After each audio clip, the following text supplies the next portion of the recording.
मलाई चाहिँ नेपालको अहिले चुनावको माहौल देखेर आफ्नो प्रतिक्रिया दिन मन लाग्यो र दिएको पनि छु। कस्तो लाग्यो तपाईँहरूले कमेन्टमा भन्नु है त।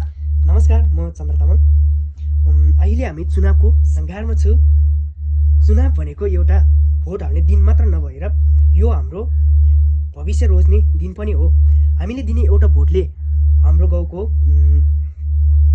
विकास पनि तय गर्छ, हाम्रो समाजको अवस्था पनि तय गर्छ र हाम्रो देशको भविष्य पनि तय गर्छ। तर हामीले जात जाति अनि नाता चिन्जान वा सानो स्वार्थ हेरेर भोट दियो भने त्यसको नतिजा हामी सबैले भोग्नुपर्छ।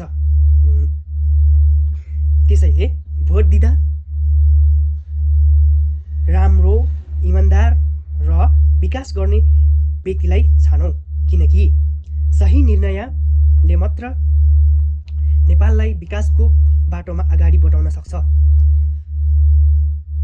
अन्त्यमा मेरो सबैसँग अनुरोध छ, आफ्नो अमूल्य मतदान सही प्रयोग गरौँ। हाम्रो भविष्य हाम्रो हातमा छ। जय जय जय नेपाल। धन्यवाद। फेरि पनि भन्छु, जय जय जय नेपाल।